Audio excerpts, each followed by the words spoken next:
ตัวใหญ่จำแขนปงเนาะใหญ่ได้ฉันมีนะตีมูที่เหี่ยวโอ้มันเน่าละหนาวละถือเชื่อชื่ออยู่ปลายไม่ใช่ฮั่นโกการทักทายสวัสดีสวัสดี14สบายดีตอนบ่ายๆทุกคนเลยตอนนี้เวลาอยู่14 โมงนะแต่ทีมงานตอนนี้พากันออกไปหาแลนด์มาเลยเขาจะมีมาพาลงมาออกไปหาแลนด์แต่พาเกตเพิ่นออกไปนั่นเดียวอยู่ตามประจันนี่ยิงเชียงมาเพิ่นเห่านะแต่เพิ่นทับชลบัตรหนึ่งบอกว่าเป็นตัวอีหยังตัวแลนด์หรือตัวกระเหาะคอยก่อนไปทุกคนเลยแก้ชวงก่อน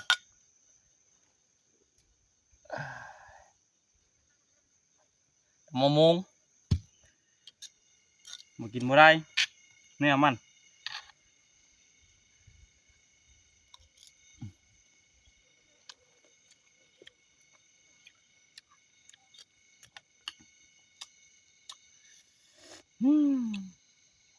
ชมคักนะ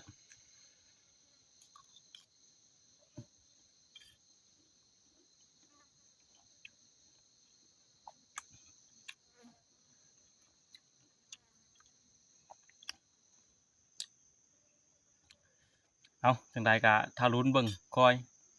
ตอนแรกนี้ว่าสิแก้มือได้บ่ว่ามันสิได้โตหรือบ่ทุกคนเลยใกล้คอยนะไปหาเลาะมึงใกล้ลงแถวพุ่นละแถวทางกระพุ้งน้อยที่พักพุ่นละทุกคนเลยที่พักทับกรมมะขามพุ่นละสิไปเยี่ยเบิ่งทินเก่าก่อนมันเป็นเนื้อเลยได้ยางเคืองคลองเลยยังอยู่บ่ยังเอากระเตียวกับเนี่ยยังกระเตียวกับหลังนึงอยู่ถุงแชกครับรู้ว่ามันสิยังหรือบ่นั่นแหละเพราะมันกุ้งมาปางเนี่ยเพราะว่าดูการนี่กะมาปางกับชุกมาเลยเพราะว่าชุกก้อนถ้าชุกมาวันนี้จะชุกเลยมาปางนะเมื่อหาเก็บเมื่อผู้ผ่าเยอะมาปางจิตชมยาทุกคนเลยเดี๋ยวจะไปเบิ่งกุ้งมาปางนี่ก่อนดูแคมบอดนี่มันจะเป็ดหรือบ่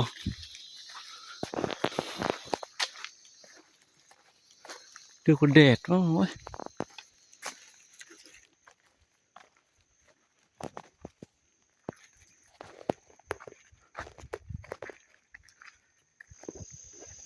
เป็นแล้วมาปางอันใดฉลาดอยู่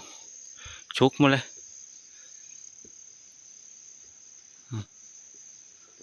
มีเห็นไปเลยทุกคนเลยอยู่ไก่พวก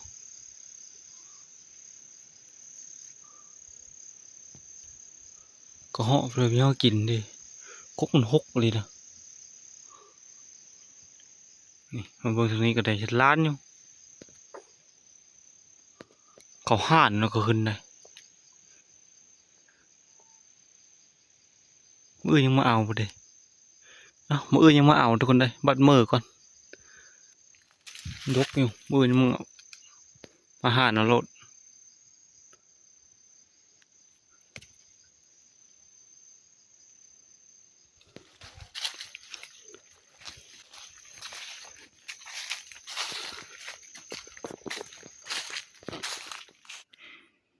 ไก่ปลาคันอยู่ในนี่อยู่ป่าจะพันมาทุกคนเลย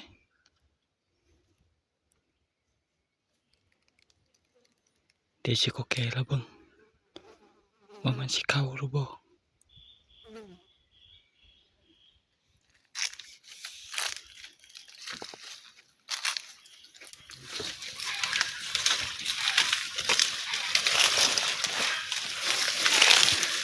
ไก่ลายเลย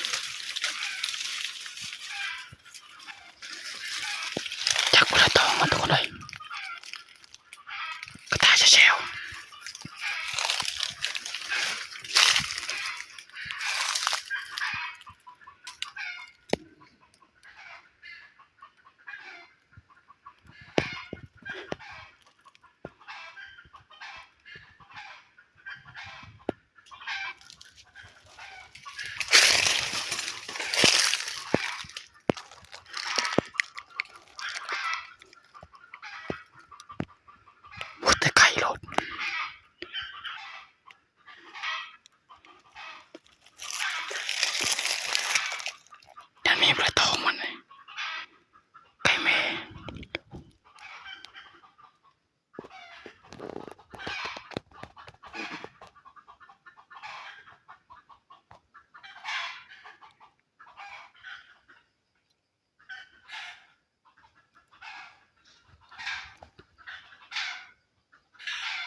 เฉย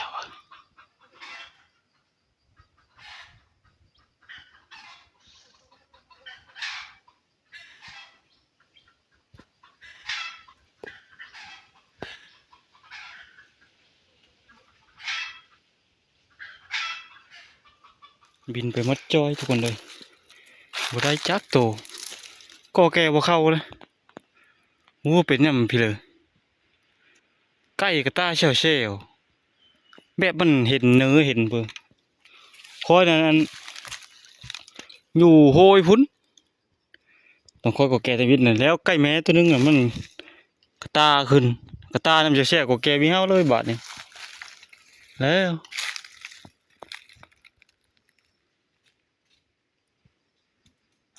มันเป็นยังทุกคนเลย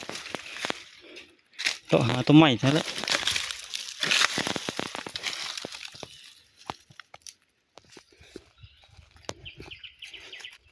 มาทำกระพุ้งแล้วบัดนี้ขาดมาแล้วพยายางอ่ะคนไม่ได้มาแต่หึงกันดิแสดงว่ามีคนมานอนอยู่ในแถวนี้เลยนะอันนั้นก็เป็นวัดเขากวาดนะกระดังไผ่นี่ก็มึงกระเตียวกลับไม่ยั่งอยู่ปะกระเตียวเหี่ยวอยู่นี่อยู่ทุกคนเลยนี่เพราะมันหีอะไร ยั่งอยู่ก็มาเกิดลงไปเชิงอยู่ถ้ำหันแล้วก็ลงไปเอาแล้วมันมีเห็นก็เลยว่าเขารักไปแล้วพอเพชรมันจะเอาอันนี้ไปผัด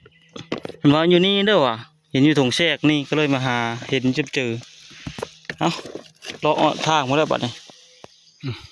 คนปางเลยกุ๊กนี่เข้มท่ากุ๊กนี่นะจะคนจักเลยเห็ดนี่กุ๊กก็พูดอยู่สิได้ว่ามันหล่นจากนี้เฉยแต่จะล้านอยู่ทุกคนเลย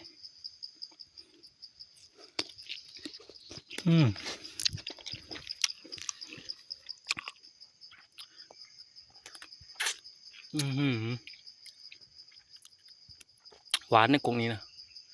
อย่าเฮนละก็รู้ก็พูดอยู่เจ้าเอามาละเบิ่ง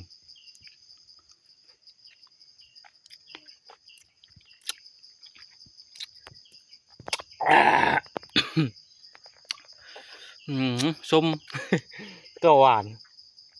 อย่าอิงเข้าเลยนี่ก็ยุกข้างทางนี่ทุกคนเลยแคมทางใหญ่เลยทางมือนี่ขามือยังไว้เอาไอ้นี่ก็ได้เลาะมือบอดทุกคนเลยประมาณตอนแรกนี่ก็ได้จักทางไปใกล้หันมีจักทางไปเลย โอ้ยนี่อิ่มจริงอยู่ตัวไก่หันมันกระต้าละลายเลยทุกคนเลยห้องปัดโตมันมีห้องบางทีปัดมันบกขันเลยถ้าเบิ้งเขาในผ่านกูแหละผ่านเกตกับผ่านมะนาวเขาจะเอามีหมามีลุ้นอยู่ด้วยเขาไปหาแล่นลงเนี่ยอากาศเอานี้นะ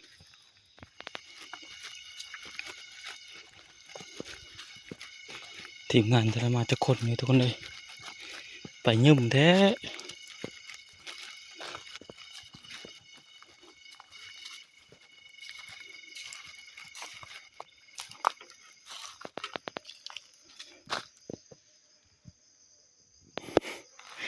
สาดมุงหลังคานี่ก็หมุนมาละหานึ่งข้าวนึ่งน้ำก่อนมานี่ข้าวก็หายขึ้นเลยนึ่งแป๊บเดียวทุกคนเลยหายขึ้นไวขนาดมันจะผิวนี่โอ้โหมันจะผิวเอาทางคางนี่ปลาเกิดกับติบเข้านี่แหละเกิดนี่เห็นเกิดผิวนั่นชุกกันผิวเป็นกันเลยมีตกดินเลยแดงทีมงานนั่นมาอยู่ก็นี่เสียงเฮมาอยู่นี่ทุกคนเลยใช้พันเกตเสียงเฮมา3-4 บาทมิดจิลีเลย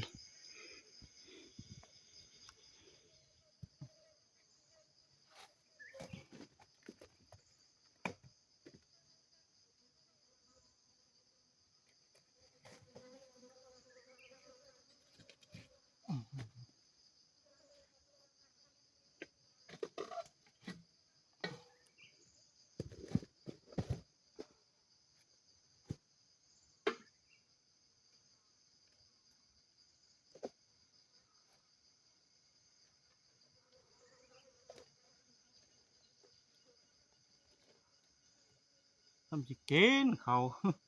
มันน้อย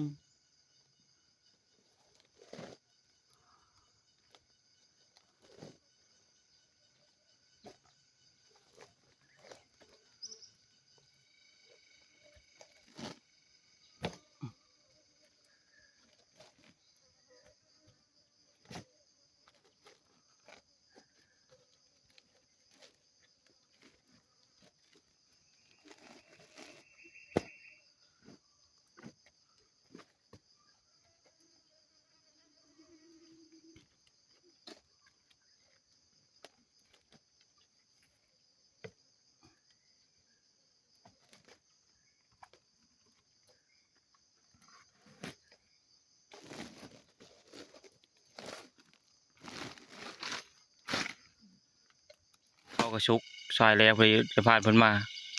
คนมาแทนแล้ว นี่เอามาแทนนะเด้ โอ้สูบไง ต้องข้ามโต มาอยู่มีมานะได้เลนนะ มาหาตัวแรกมันลูกตัวแรกดิ ตั้งแต่แรกจน ตั้งแต่ได้ผ่านมาหน้านี่เนาะเพิ่นน่าจะมาอยู่เบิ่งนี่จริงๆครับหลายบ้านอยู่ ถึงพวกแต่แมน มานะ ให้นะ กูให้เชื่อ ให้เด้ให้ก็ว่าเด้ ยันนี่ไปยิงนกเลยเนาะ มันเท่านี้นก ตัวนี้ประมาณอยู่โลได้บ่โลเอ้ย ใช่เด้อ ตัวแม่เบิ่งกะโอ้ในมาผ่านนี่คักกะลี ประมาณตัวจักปกขึ้นแห้งครับ เฮ็ดเพิ่นมายักษ์ปกขึ้น ไล่ชื่อยักษ์ปกขึ้น ก้อยเฮาเจอบ่ ข้าวอยู่ห้าวห้าวจะ และหลายพร้อมเฮา ไปพร้อมห้าวผมนั่น เนี่ยมาปากคือมาในผ่าน มาเลย มาในผ่านมาหน้ามาปากคือได้เพิ่นเอาหลายซื่อคือกงไม้ก็แง่นงั้นล่ะมีเฮา นั่นแค่แน่นะพันจักปกขึ้นเนี่ยนี่เจอจักกเลยกยา เพราะคนล่างก็โอ้จักกกน่ะมันไหลคือว่าเอาเลยไหลซื่อมันทันบ่แล้วมันยังเฮา ถือโค อาหารมื้อนี้คือเก่าเลยทุกคนเลยแล่นนี่แหละในผ่านมาหน้าเพิ่นเฮามาเลยมาน บ่ว่าอย่างได้ปลาคอจริงนะคอแรงก็บ่ได้ ปลาตะเวนนี่เดี๋ยวไปขอตัวหนึงทุกคนเลยจำแขนปงเนาะใหญ่ได้ฉันนี้นะปลาโคใหญ่เริ่มลายได้แต่นี่น้ำคอนเลย น้ำคอนเชื่อได้ยังชื่ออยู่ในปอบได้ ต้มเพื่อนจ้ะ พัก พักกันจองพักกับพักน้ เดี๋ยวพักสติ ำแต่ไปมีเรื่องนี้นะ กินหมูที่เหี่ยว โอ้ มันเน่าละ หนาวละถือเชื่อ ชื่ออยู่ปลายชายฮั่น โก้ย เป็นทางกับความมันทางความเป็นความมาเอาไม่ใช่ทางแกมเตานั่น สองโซะปลายได้ละหมูทุกคนเกือบ3 โซะพูดเลย ชามพูดแล้ว เกือบ3 โซะ เกือบยี่ห้อ แข้งหน้าแข้งหลังมันนะ เข็งหน้า ถือตะหึงละจึงกระแดงละ กายหึงบุญนี่ ได้ละเดือนหนึ่งได้บ่เดือนหนึ่งถือนี่นะฮะ ได้บุญเดือนนึงแต่หาที่เชื่อเหี่ยวมานี่ ได้ ได้บ่ ได้กว่าไอ้เดือนปลายไว้จักโอ้ยถือหมูถือแหงผมไม่ได้กินแล้วแต่ตีนมันข้อคือก้อนนี้เราได้จะเล็บมันโลดฮะเดี๋ยวเพิ่นต้มพักต้มบะหย่าทุกคนเลยได้กินปลานี่ทีแรกว่าเยอะนี่แหละ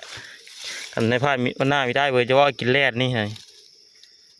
เนี่ยพันเกตมาประมาณโลนึงมีไก่เอ็นแห้งไว้มือผ้ากุโคตรเท่าไรเดี๋ยวเพิ่นโลพักก่อนโลพักก็น่าจะพอแล้วเดี๋ยวคู่ดูให้กินก่อนดึกๆเลยมาทุกคนเลยเป็นโทษแล้วหมูนี่ ให้ชื่อถูกบ่ เป็นโทษแล้วมีมานเด้ต้มบะคอใหญ่ก่อน จักทำขึ้นจะคักดีนี่จักได้เด้อ ได้จะคลิปตัวอีเนาะปลานี่ มันดมขึ้นยักษ์ทันทีดมเล่นไปมันดมมาบไล่แต่ก็คือน้ำมันเนี่ยยังโคตรเงี้ยดูกันเอาได้มีไม้หักนี่หักข้อไปถึงให้ลูกเนาะจับมันเช่าอยู่เห็น อันนี้ก็ไม่ไข่อยู่ทง ไข่อะลูกน้อยนะลูกนะ ไข่อะไร คิดอยู่ ก็ปลาคอนี่นะใช่มันแซ่บทุกคนเลย คือมักจะได้ใช้เนี่ย แซ่บเลยจริงๆพี่กินเคยกินอยู่ โอ้ยกิน ดีกว่าเจ้าวัดติ เครื่องวันนั่นจะไปเข้าวันนะยิ่งเข้าแห้งบ่ายโมงเยอะแห้งเลยจะกินไม่ได้จะยุ่งม่วนไปยานของเรายานมีบ้าเลยไปจะใช้บุคโลโลอยู่เดี๋ยว เฮ็ดโจโรด จะโจรแล้วเดี๋ยวน้ำมักด้วยวะแกบุคโลใช่น้ำมัน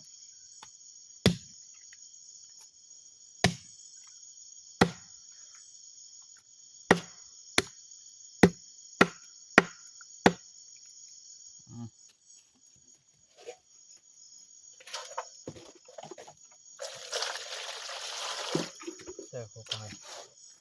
เจอเนี่ยต้มจ้ะ ต้มบ่ ปีอยู่แล้วผิดจ้ะ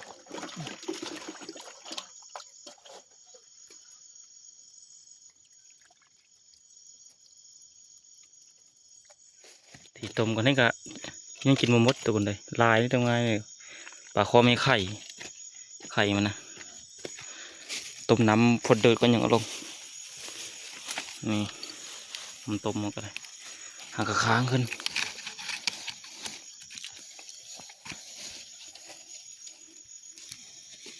นุ่มกี่ชุกเอา หมอกระพดแล้วตัวคนใดปลาแล้วกันโอ้ยควันนี่สมเจอต้มปลามะม่วงชีมะทุกคนเลยสามมะชีมะเป็นชีมันหลดน้ำต้มกันสุกแล้วเดี๋ยวเอาอาหารข้าวกินน้ำมาโคแลนโตย โคใหญ่โคใหญ่เอา เครื่องกระชามเป็นต้มปลากันอันนี้มะเกาะได้มีแม่นไข่มาเลยทุกคนเลยมาหมูกันนี่มีชมเอามาหมูเชื่อคนนะขอของแซ่บเห็นข้าวแรกมาเลยเมื่อก่อนกินกันเพื่อเจะที่จะทานกินน้ำนี่เพื่อนสีไปเฮ้ยอีมืออื่นเจียวเกาะเอ้ย เจียวมะกอกเลย โอ้เจียวไข่เลย ต้มหมูต้มเจียวมะกอกเจียวยาเจียวมะกอกรักกันนะ มาน้อยเบิ่ง ลงมา กินข้าวเลย เดี๋ยว ข้าวฮ้อน ข้าวแรกน้ำเดียว ข้าวฮอนแกงฮอน น้ำเดียวข้าวแรงแกงฮ้อนพอ โอ้ได้กินแต่หึงนั่นไปกินมาคอใหญ่เลย ลายเกี่ยวละ เพื่อนน้ำลายจำติดไว้ระวัง ไข่อยู่ป่า ต้มมาเยอะนี่ นี่มาฮอนเนาะ ที่นี่ เลยเฮ้ยปลาแซ่บอยู่บ่ ใส่ได้เหลืออยู่ เห็นว่ามีแซ่บเฮ้ยเอ็ดเอาได้เถอะนาเลย ชนะ เลี้ยงผู้เลี้ยงบ่ เนาะมีแซ่บก็ว่าแซ่บเอาแล้ว ใส่เยอะ แต่ตอนนี้มากเพราะกินมาคอใหญ่ มันมาอักเล่นแบบ ก็มีอยู่ห้ามเอา เรามาหักเรา หมอขี่รถน้ำพร้อม เพื่อมาเจ้าน้ำเขาเลย อยู่สองตุกน้อยหนึ่งเจ้าเราพ่น หลาย นี่เนาะ เฮามีอยู่บอดมีเพิ่มมีผู้หญิง เอานั่น เขากินน้ำยาบนี่ดังฟืนดังไฟจีแรงก่อนโอ้ยเป็นโทษแล้วมันนี่เขาหามาแทนแล้วตัวคนใดได้โคเขาแล้วปะเนี่ยอื่นเนี่ยแก้แค้นคืนเอาจาก3-4 ตัวลงมาเช้าไก่นะ ใกล้มาแน่แก้ว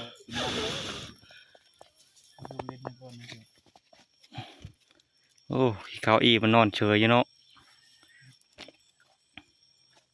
แต่ละตัวเว้ย พักผ่อนนอนแม่แล้ว มาอีผ่านนี่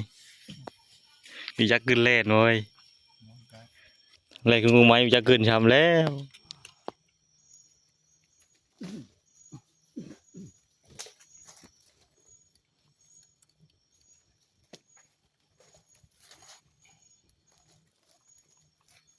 มาไว้คักเท่าใด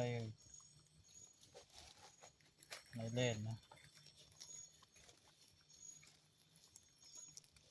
เดินว่าทางกินเปลืองหลายกันนะป่าน้อย มาไปนู้นบ่ เออ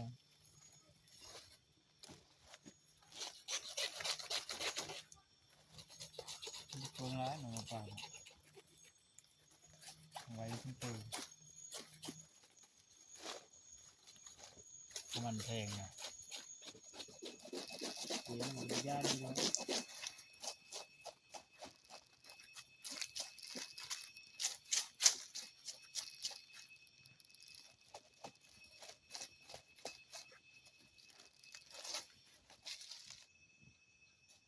คอยจะแซ่บเล่นนี่คอย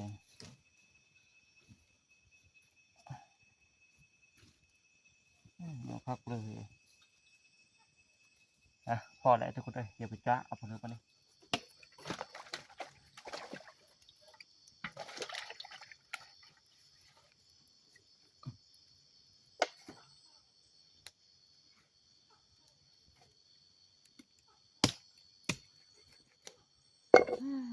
กอยทุกคนเอ้ยห่างปกมาเลยนะแซ่บ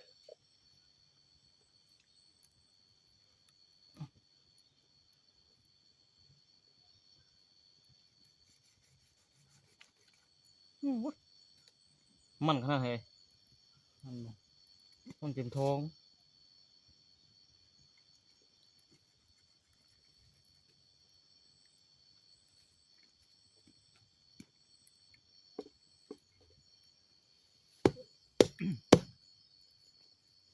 แล้วยามนี้มันทำไมเนี่ย งานนี้มันเนาะเกิดจากคนบ้านคนบ้านมาบ้านพาหลายเที่ยวละเห็นบ้างเถอะเห็นมาปะ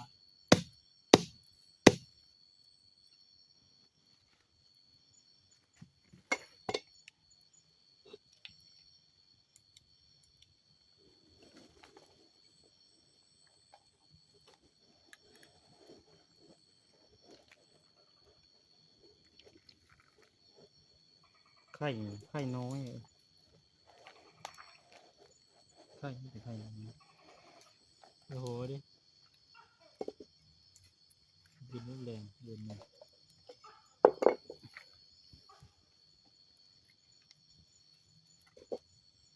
ตัวนี้มันนะอ้อมันนี่นะ เดี๋ยว ปีมันจะมีแห้งเนาะ ตีเขาตี นี่เธอขี่หางไข่เท่านี้ เออ ปีเขานี่นะ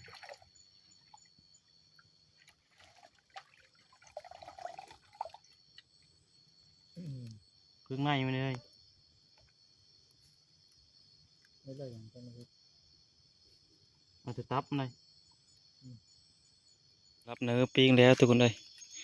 หอยยางไปเลยได้3ปีงนะหางมันปีงหนึ่งกระโตมัน2ปีงพอดนอกก็มานี่หาขึ้นมาแต่อาบน้ำกินกันได้โค้พูดแล้วก็ลงอาบน้ำเดี๋ยวจึงได้การคลิปวิดีโอนี้ทุกคนบ่มีผู้หลายจะได้ขอจบลงตรงนี้เลยกล่าวขอบคุณกับเจอซีที่กำลังติดตามประการชมพบพอได้มาทุกคนเลยในคลิปหน้า